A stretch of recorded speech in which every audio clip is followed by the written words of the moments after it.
ये देखिए ये पोस्टर लगे हुए हैं आज दिल्ली के अंदर। इन पोस्टरों पे जरा आप गौर कीजिए, अभी किसने लगवाए ये अभी क्लियर नहीं हो रहा है।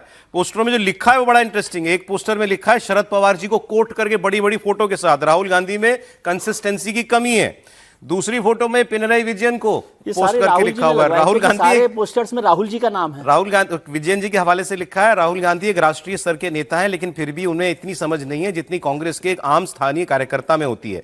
ममता जी ने कहा था कांग्रेस अपनी विश्वसनीयता खो रही है, हम कांग्रेस पर निर्भर नहीं रह सकते। ये उनके नाम के साथ बयान लिखा हुआ है। और केजरीवाल जी का लिखा हुआ है लोग कहते हैं हम कांग्रेस को कमजोर कर रहे हैं, भला मैं कांग्रेस को कमजोर क्यों करूंगा, राहुल गांधी खुद ही अकेले इस काम को बहुत अच्छे से कर रहे हैं। तो साफ है ना कि बीजेपी की तरफ से या बीजेपी के समर्थकों किसी ने कहा डीएमके ने लगवाए।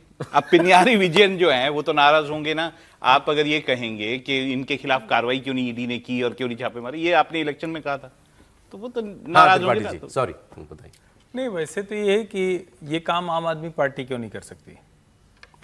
कर सकती भाई दिल्ली है, उनका अपना आक्रोश है, गुस्सा है। लेकिन देखिए कांग्रेस सबके साथ जो करती है, डीएमके के साथ जो किया वो सब अपनी जगह है, लेकिन आम आदमी पार्टी ने कांग्रेस के साथ जो किया वो अद्भुत है।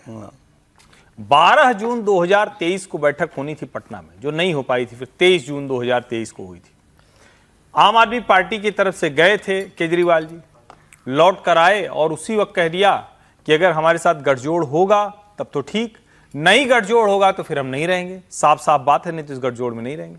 फिर क्या हुआ?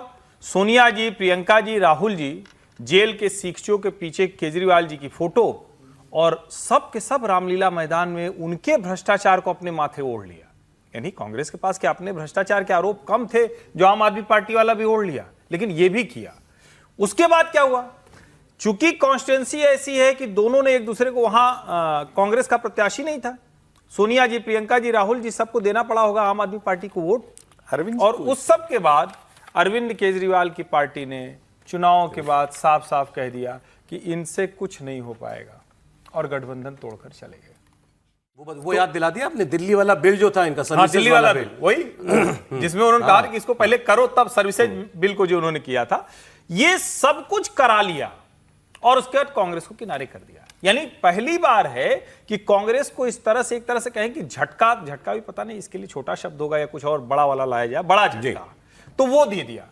अब इसके बाद जरा सोचिए आप, जितनी होर्डिंग दिख रही है ये भले किसी ने लगवा, भाजपा के लोग भी लगवा सकते हैं, कोई भी लगवा सकता है, आम आदमी पार्टी, डीएमके, कोई भी लगवा सकता है, लेकिन इस सब का मूल क्या है? मूल ये है कि एक समस्या है जिसका नाम है राहुल गांधी। सारी होर्डिंग को आप देखिए, ध्यान से देखिए, एक समस्या, मतलब जिसने भी लगवाई है उसने कहा है, उसका कहने का मतलब है कि ये इस समस्या की वजह से गठजोड़ नहीं चल पा रहा है। और मुझे लगता है कि जो अभी एक लाइन इस शो में आपने बताई हवाले से कि चूंकि सांसद नहीं है टीवी के इसलिए वो हिस्सा नहीं है, कितनी छोटी सोच के साथ ये गठजोड़ की राजनीति कर रहे हैं। यहां तो एनडीए कहती है भैया तुम्हारा सांसद ना हो, विधायक ना हो, क्षेत्रीय पार्टी हो, कोई हो, फिर भी आ जाओ। ये कांग्रेस ने बोला है, आप ये क्यों मान रहे हैं कि वो टीवी के वाले आने को तैयारी बैठे थे? हो सकता है उन्होंने मना कर दिया। मैं कह रहा हूं अगर इस तरह की गठजोड़ किए तो आप मनाते ना।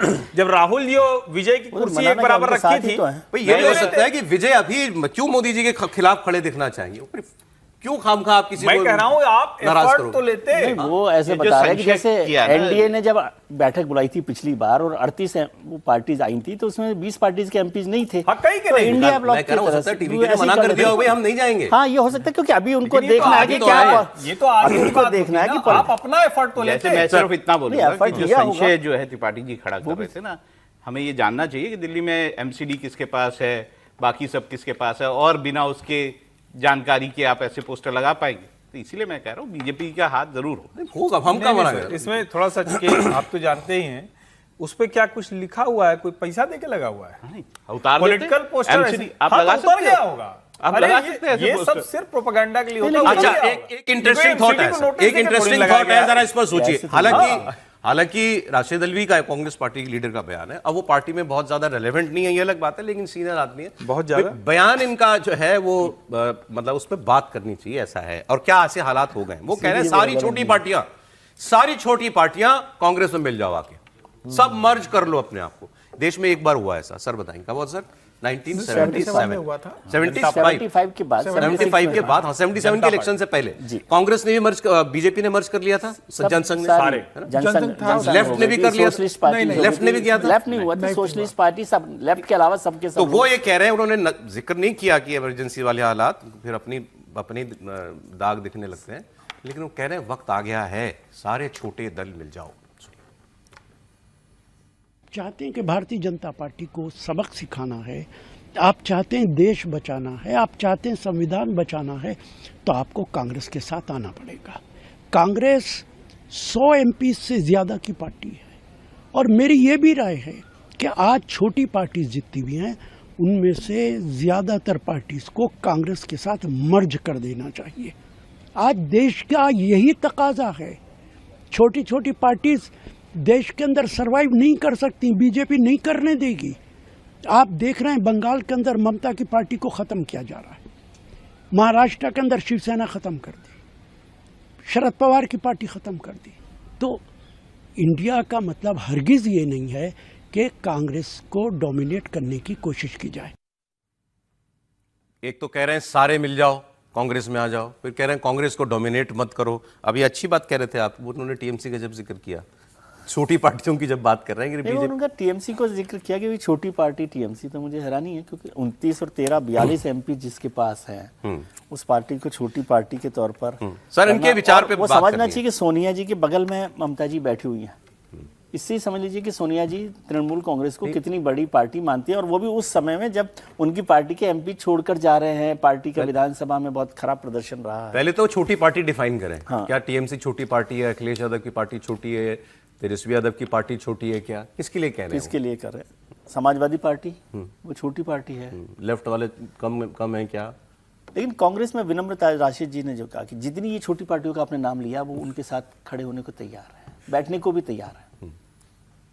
एक आपको लगता है वो मोमेंट कभी आ सकता है 77 जैसा? नहीं, सारे लोग अभी पिछले इलेक्शन में कोशिश ये की गई कि भाई एक कैंडिडेट दो बीजेपी के खिलाफ, हाँ, एक ही आदमी खड़ा हो मैक्सिमम जगह पर।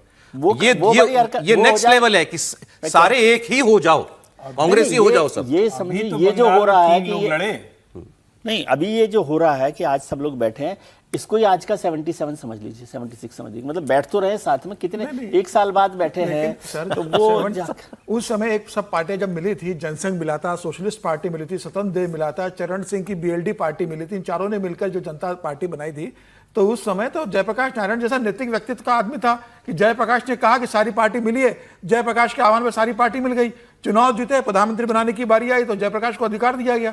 जयप्रकाश खुद कोई राजनीति करते नहीं थे, इसलिए उनका इतना नैतिक कद था कि वो जो चाहते थे उनकी बात मानी जाती थी। जयप्रकाश नारायण को यह क्या जिसके कहने सब राहुल गांधी के जयप्रकाश नारायण है, तो जयप्रकाश नारायण ने देश के लिए एक लड़ाई की बात की थी, लोकतंत्र खतरे में है। लोकतंत्र नहीं, सत्ता की लड़ाई, अकेले तो सब यही कह रहे हैं, लोकतंत्र की बात नहीं, अकेले इंदिरा गांधी को तब भी नहीं हरा पाते थे, जयप्रकाश ने कहा, इसलिए क्यों स्पष्टता से बात कीजिए ना। आप जो कहना चाह रहे हैं, आप ये कह रहे हैं कि राहुल गांधी राजनीति छोड़ दें, लोकसभा से त्यागपत्र दे दें, एलओपी छोड़ दें, और तब वो सब साथ आएंगे, ऐसे कह रहे हैं आप?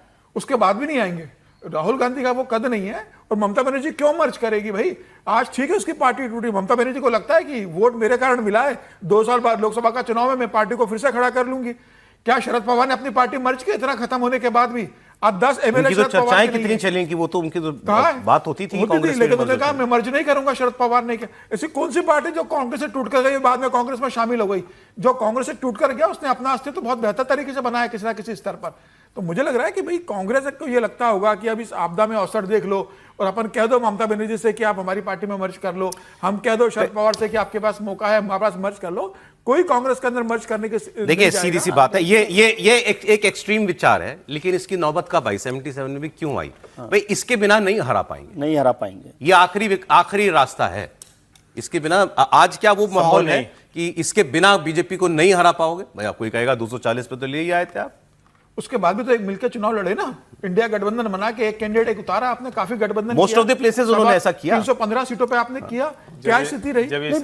आप है ना ऐसे नहीं, उसको खारिज नहीं करते, बहुत अच्छी परफॉर्मेंस मैं मानता हूं उनकी, मतलब सरकार नहीं बनाई उन्होंने, और वो ईमानदारी से लड़ाई लड़ते तो वो कुछ बेहतर प्रदर्शन कर सकते थे। 230 जो है एमपीज कम नहीं होते कि यदि एक इस तरह के मिलजुल कर जो भी आप नहीं, ये कुनबा विचार बना नहीं, रहे हैं। लेकिन ठीक है ना, ये आप लोग जो ये विचार तो बिल्कुल, मैं वैसे कह रहा हूँ, ये विचार बिल्कुल ठीक है, क्योंकि ये विचार ये है कि भाई आप बीजेपी से वैसे लड़ ही नहीं पाएंगे। अगर सिंगल 1-to-1 फाइट नहीं हुई बीजेपी से तो कोई पॉसिबिलिटी नहीं है कि बीजेपी जो है सर आप लोग 29 की बात कर रहे हैं या अभी राज्यों की बात भी करेंगे?